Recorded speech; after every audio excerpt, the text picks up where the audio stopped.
Bonjour à tous les atmophiles et bienvenue sur Atmo. Aujourd'hui j'ai la joie de vous retrouver pour essayer la petite fille d'une célébrité, d'une sommité qu'on a déjà essayé sur la chaîne. Bien évidemment il s'agit de la XM. Donc cette XM, c'est pas n'importe quelle XM, c'est la XM la plus basique entre guillemets, dotée de 2 litres à carburateur qui développe 115 chevaux dans sa version d'entrée de gamme nommée Séduction.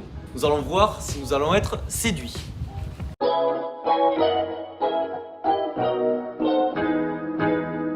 Les années 80 auront été les années de tous les dangers pour Citroën. Quelques années auparavant, en 1976, Peugeot a racheté la marque et les débuts de ce rachat sont un petit peu mitigés. On va dire que les modèles qui sortent, les nouveaux modèles Citroën style LNA, Citroën Visa ne rencontrent pas un franc succès. Les citroënistes sont dégoûtés, on peut les comprendre, ce sont des voitures quand même assez fades, même si je sais que certains d'entre vous les apprécient. Et la marque Citroën est au bord de la crise. Peugeot va donc poser un ultimatum, la prochaine voiture doit marcher, sinon terminado Citroën. La prochaine voiture à être sortie, c'était quoi? La Citroën BX. Et la BX va marcher. En même temps, elle a un vrai style Citroën, elle reprend les suspensions sympathiques. Du coup, ouf, Citroën peut respirer. La fin des années 80 arrive et il serait temps quand même de donner un successeur à la CX qui commence à se faire un petit peu âgée étant donné qu'elle est sortie en 1974. C'est donc en 1989 qu'arrive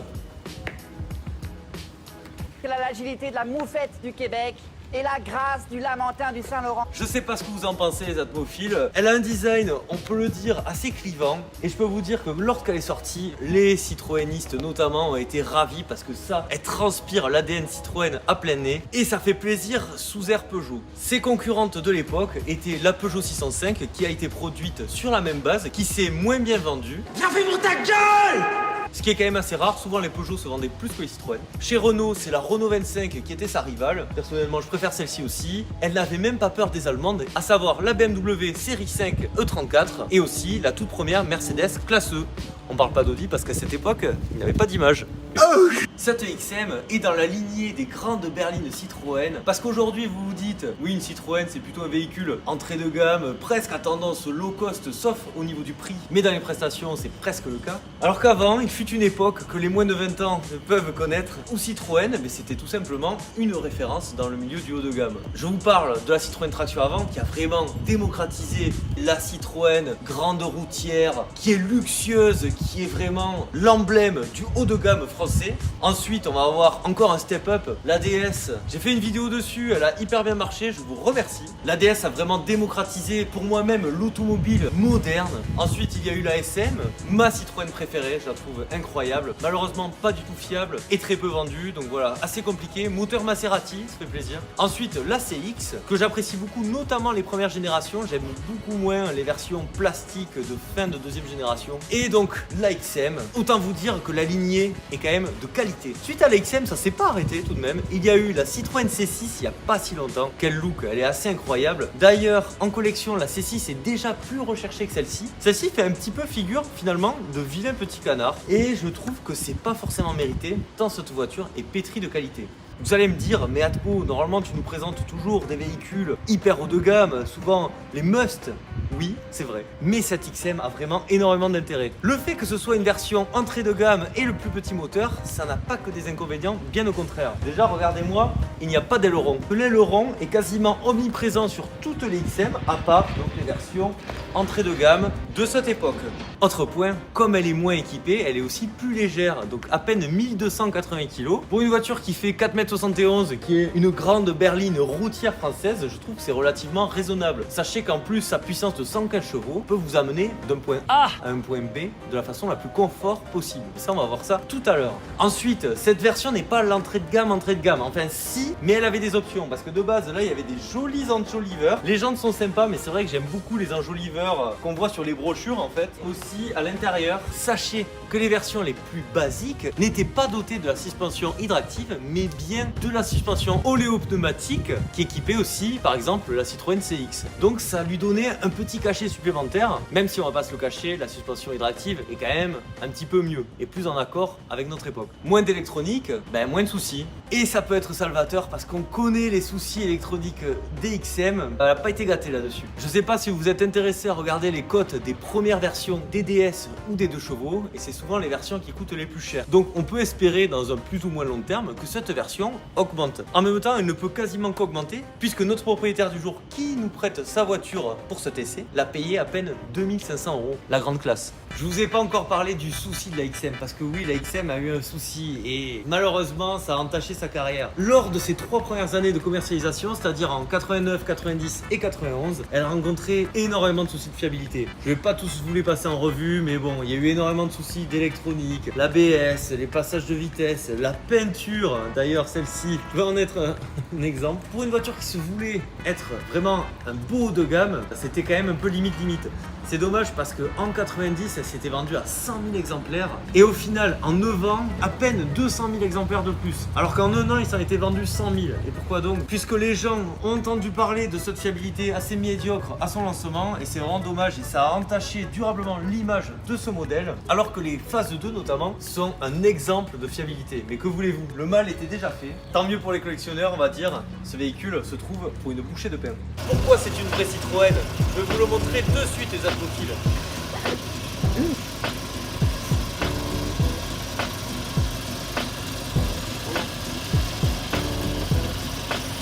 Voilà pourquoi c'est une vraie Citroën. Maintenant j'ai un SUV. Alors vous allez arrêter de vous enquiquiner avec vos Audi Q2, vos Audi Q3, vos Audi Q4, etc. Bon mais du coup on va redescendre, on va pas aller tout en bas, on va se mettre en position normale. Bon. À l'instar de cette Citroën hydraulique, elle est juste incroyable.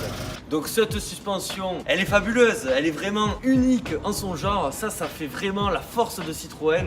Et pendant des années et des années, ça a équipé les Citroën les plus hauts de gamme. Cette XM en version bas de gamme est dotée donc des suspensions oléopneumatiques qui étaient déjà présentes sur la CX. Celle-ci aurait dû avoir ça, mais en option, elle a coché les suspensions hydractives. Donc c'est les hydractives de première génération, puisqu'en 93 arriveront les hydractives de deuxième génération. En gros, le système, pour la faire simple, il y a un mode confort et un mode un petit peu plus sport, ce qui permet par exemple à haute vitesse de bien tenir dans les virages et ça donne plus du tout l'effet un peu remuant que l'on pouvait avoir sur les DS, GS, CX, etc.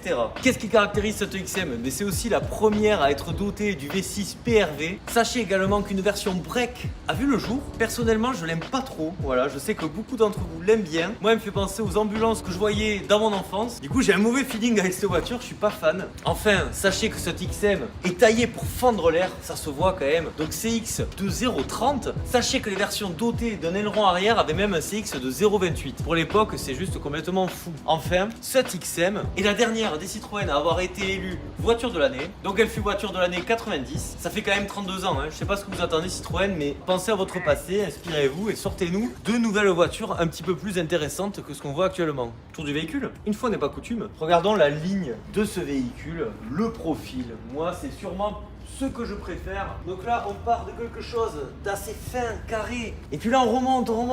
La ceinture de caisse reste assez basse. Mais regardez-moi ça. Là, ça remonte. Et donc, ça nous donne en fait un espèce de faux air de coupé. Je trouve que c'est hyper joli. Petit clin d'œil aux anciennes Citroën. La roue est un petit peu cachée. Pas de façon complète comme auparavant, mais le clin d'œil est là. Vous savez ce qu'on dirait? Cette partie avant, on dirait un requin. Du coup, cette face avant est à la fois agressive et fine. Un comble. Puisqu'aujourd'hui on dirait qu'on sait plus faire des faces à la fois fines mais avec de la personnalité. Je vais encore prendre pour exemple la gamme Audi. La gamme Audi c'est pas compliqué. Je pourrais vous le faire en dessin. Vous prenez tac tac. Là vous mettez une calandre qui prend 90% de la place. Vous mettez des feux énervés. Voilà, j'ai fait une Audi. Super. Là, il y a quand même un petit peu plus de recherche, un petit peu plus d'avant-garde. Cette absence de calandre lui va comme un gant. Ensuite, ces phares sont à la fois sobres et agressifs. Le petit logo Citroën sur le côté qui disparaîtra lors du restylage. Je trouve que les versions de première génération sont quand même un petit peu plus jolies. La deuxième génération est sympa aussi, mais elle s'apparente un petit peu plus à une Xantia. Allez, et maintenant, on va aller voir le clou du spectacle. Ça va dans tous les sens dans cette vidéo, c'est fou. Donc la partie arrière, j'adore cette partie également. L'originalité, c'est qu'il y a des feux un petit peu partout. Ils sont à la fois camouflés, à la fois intégrés, on sait pas trop. Et c'est ça qui fait l'ADN de ce véhicule. Ensuite, on reste finalement sur quelque chose d'assez sobre.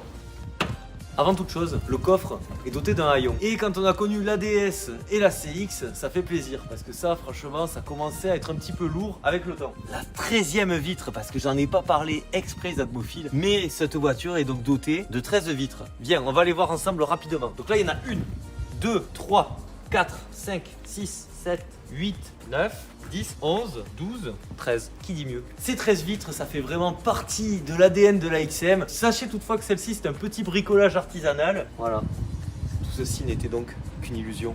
En réalité, cette version est dotée de 12 vitres, mais les versions de gamme avaient ceci bien fixé. Et donc du coup, le coffre, l'accès est plutôt pas mal. Après, il faut aller loin. Alors regardez, il y a quelques petites choses. On voit que c'est grand. Et pourquoi c'est grand? Parce que ça fait 455 litres. Et en plus de ça, regardez, on peut s'asseoir. Et du coup, c'est hyper sympa, par exemple, pour faire le pique-nique avec mamie. En plus, sa suspension s'adapte, je vous rappelle. Donc, c'est un coffre Atmo approved. Vous pouvez rentrer pas mal de gens là-dedans. Ouh, il est lourd ce coffre. Les atmophiles, si cette vidéo vous plaît, ça fait un petit moment que vous la regardez maintenant. Pensez au like, à l'abonnement à la chaîne. N'hésitez pas à mettre un petit commentaire si cette XM vous plaît. On retourne la vidéo, mais faites-le, ok? À l'intérieur de cet habitacle, ben regardez-moi ça, c'est mignon tout plein. Faut être honnête avec vous, les atmophiles, ça n'a pas le charme de la Citroën DS, de la SM ou encore des premières CX. Les premières CX, l'intérieur, je trouve qu'il est incroyable. Et Monsieur Spielberg partage mon avis. Non, c'est faux. Arrête, tu viens de me dire que t'as adoré.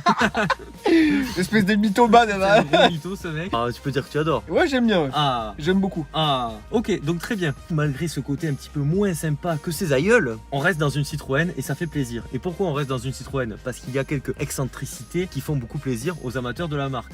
Ce volant, le volant monobranche, qui s'est un petit peu élargi avec le temps. Il est assez grand et puis je trouve que ça a toujours un charme assez sympa. Et là, on peut régler les phares. Ça aussi, c'est des petits boutons très plastoc. On est en période de plastoc, c'est pas incroyable, mais c'est sympa. Attention. Là, tu as un bouton. Attention, j'appuie. Et regarde, ça éclaire ça. Tu pouvais pas avoir un bouton ici, quoi. Non, non, là, il n'y a rien. Sinon, quand on voit le compteur, bon, les compteurs, c'est assez classique. Donc, tour minute, 6000 tours minute, sympa. Vitesse graduée jusqu'à 250 km/h, sympathique. Cette voiture a un réservoir de 80 litres. Ça fait beaucoup. Un petit tableau de science-fiction, là, vraiment assez sympathique. Ça, c'est issu de la planche de bord de la 405. Attention, fumée tue. Citroën avait prévu déjà le futur et avait installé un poste alpine Bluetooth en 91. C'est une blague les atmophiles. Des réglages de chauffage assez basiques, mais finalement chez une Citroën c'est à noter parce que les anciennes c'était un sacré merdier. Petite boîte à gants assez sympa. Regardez-moi ça, n'est-elle pas magnifique? Alors ça nous permet donc de lever au maximum la voiture ou la baisser au maximum. Vous voyez, vous avez la roue. Là la roue, on la voit en entier. Là elle est cachée tellement elle est basse. Et donc ça c'est pour choisir le mode qu'on veut. Donc soit plus sport, soit plus ferme. Enfin notez-moi cette soufflerie là, qui est vraiment intégrée dans la porte, qui est assez sympa. Donc là il y a le levier de vitesse. Il est pas fou, en plus il est un peu, voilà, un peu tremblant, pas incroyable. Par contre regardez-moi ça. Oh tiens, qu'est-ce que c'est que ça? Oh Quelle indignité. C'était un prank. En fait, ceci est tout simplement la facture d'achat, donc en 1991. Sachez que cette voiture coûtait au final 141 671,50 francs. Il faudrait l'actualiser en euros d'aujourd'hui, ça peut être intéressant, je le mettrai dans la vidéo, bien évidemment. 141 000 francs, ça fait pas 20 000 euros. Hein. Il faut l'actualiser avec le cours de la monnaie, etc. C'est un petit peu plus compliqué que ça, parce qu'il y a des gens, ils aiment bien faire des amalgames en disant que tout était moins cher avant. Sauf que tout était moins cher, donc au final, tout était plus cher. Super. C'est vraiment hyper confort. Viens Monsieur Spielberg, rapproche-toi. Et du coup, regardez-moi ça, on est vraiment hyper bien, on est hyper confort. Le propriétaire voudrait changer ses sièges pour prendre du cuir. Franchement, moi j'aime beaucoup ça. C'est en plus un petit côté vintage. Par contre, le bémol, c'est que la place du milieu est pas forcément hyper logeable. Alors que par contre, nous, on est vraiment trop bien. Mais regardez au milieu là, déjà c'est surélevé. Là, il n'y a pas d'accoudoir. Et en plus, là, il y a quand même toujours le tunnel qui ennuie. Hop. Tiens, tu peux même te la mener. Ouais. Tiens, cadeau. Ça se mange aussi? Ouais, tiens, mange-le. Là, il y avait des trucs, il y en a un petit peu moins. Il y a toujours l'allume-cigare donc pour tes cibiches.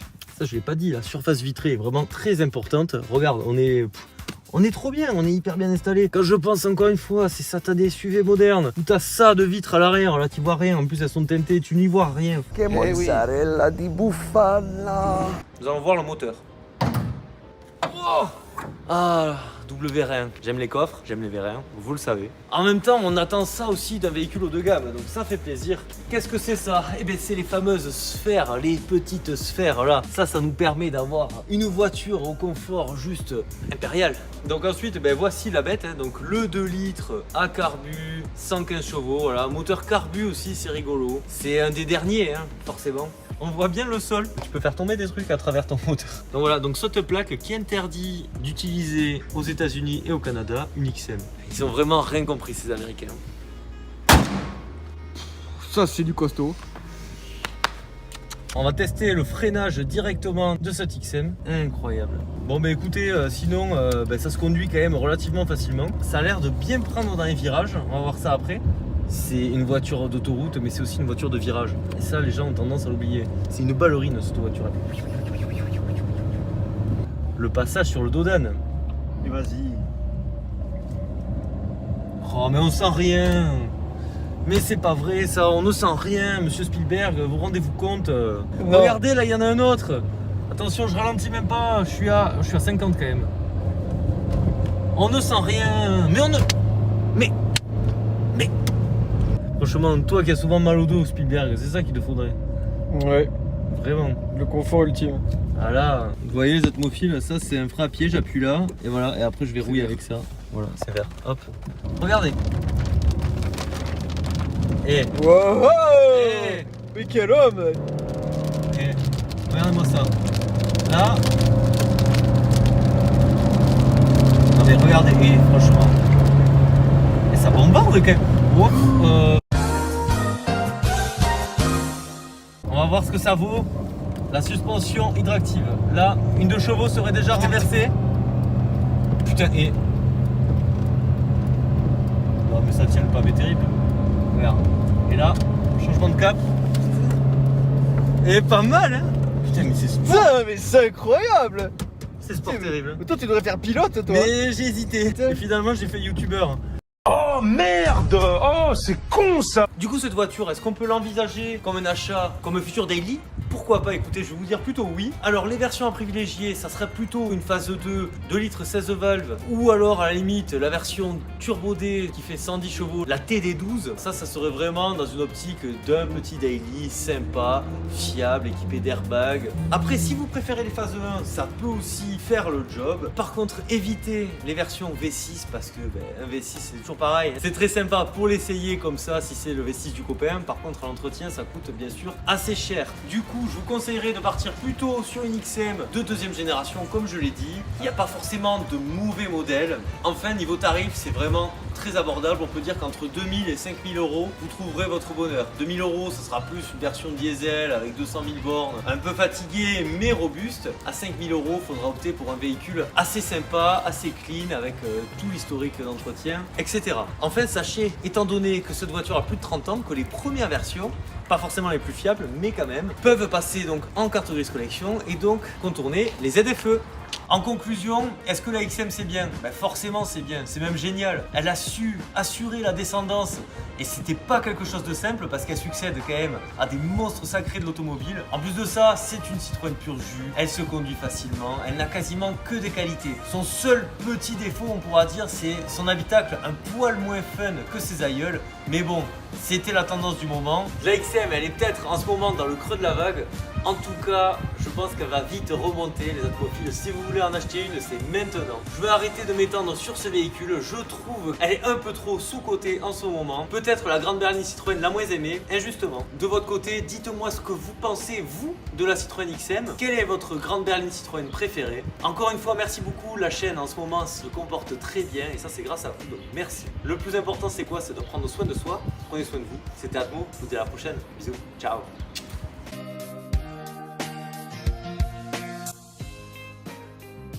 Alors ça, tu vas le garder. Alors ça, je m'en fous. Ce sera pour ta punition, tiens. Je la mettrai après le générique. Voilà, parfait.